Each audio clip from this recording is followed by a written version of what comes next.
Gospod Mes, po nekaterih informacijah zadnjih naj bi se s temi vse bolj pogostimi incidenti ukvarjale celo varnostne in obveščevalne službe, glede na to, da bi šlo morda lahko tudi za hibridno delovanje. Ste morda s tem seznanjeni?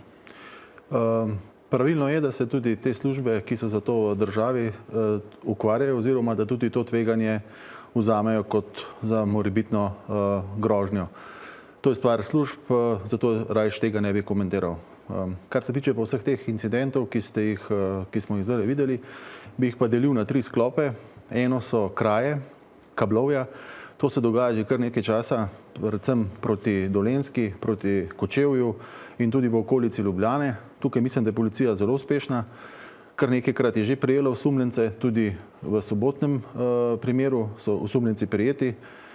Potem drugi del so nastavljanje raznih predmetov, skal, pragov po progah, da govorimo proga proti Mariboru in pa na drugo stran proti Postojni.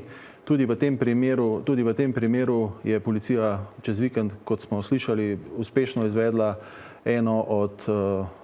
en zaključek in prijela osumljenca. Potem pa ta tretji del, ki pa je mogoče najbolj zaskrbljujoč, pa ta del, ki se dogaja na Gorenjskem oziroma progi proti Bohinju oziroma proti Podbrdu in naprej proti Gorici. Tukaj gre pa za sabotaže oziroma za namerno povzročanje napak na signalno-varnostnih napravah, ki bi lahko povzročile večjo škodo ali pa nesrečo, kar je najbrž tudi cilj tistega, ki to dela. Zaenkrat so zaposleni preprečili večino vseh incidentov. Na kakšen način? S preventivnim pregledi. Ugotovili so od takrat naprej, ko se to dogaja, smo pospešili vse preglede prog, večkrat se pregledujejo, pozornost je veliko bolj usmerjena tudi na določene naprave. Tako da zaposleni so zdaj v zadnjih 3 mesecih, 4 mesecih preprečili praktično vse večje, da bi prišlo do karkoli večjega. Težko je pa, recimo, ko je skala sred noči na progi, je pa vlak ni avto, vlak ne moreš ustaviti v parih metrih, ampak zato rabi kar nekaj časa. In seveda pride do naleta na take skale in tako naprej.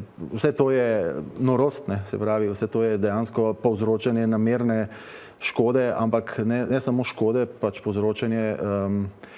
Kaj lahko se zgodi tudi tragedije, če seveda, saj pravim, saj veste, to vlak pa skala na sredi proge, to je seveda, če bi prišlo z veliko hitrostjo, je to seveda lahko tudi zelo tragično.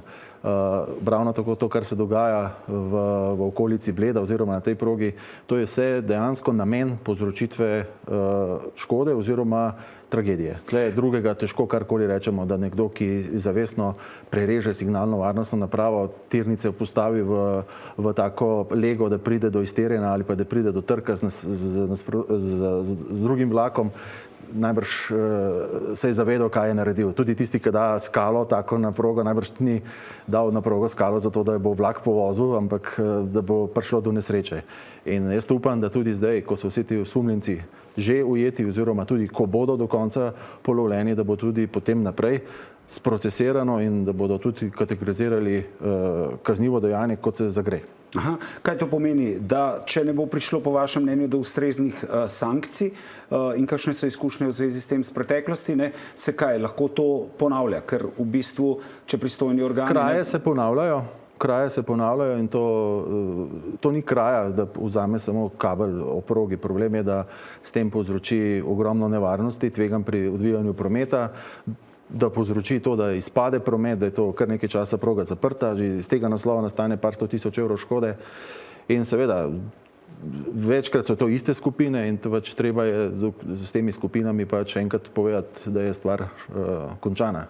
Enako velja za to, tudi če so mladostniki, je pač treba narediti nek zaključek temu, ker v vsakem primeru danes, kot vidimo, se dejansko to ponavlja na različnih koncih, ker se en drugega najbrž tudi spodbujajo k temu. In treba bo pripeljati stvar tako do konca, da bo dokazni take, da se to vidi, da to ni šala oziroma da to ni neka objestnost, ampak da je to resno kaznivo dejanje, ki za sabo lahko bi pomenilo tudi več smrtnih žrtev.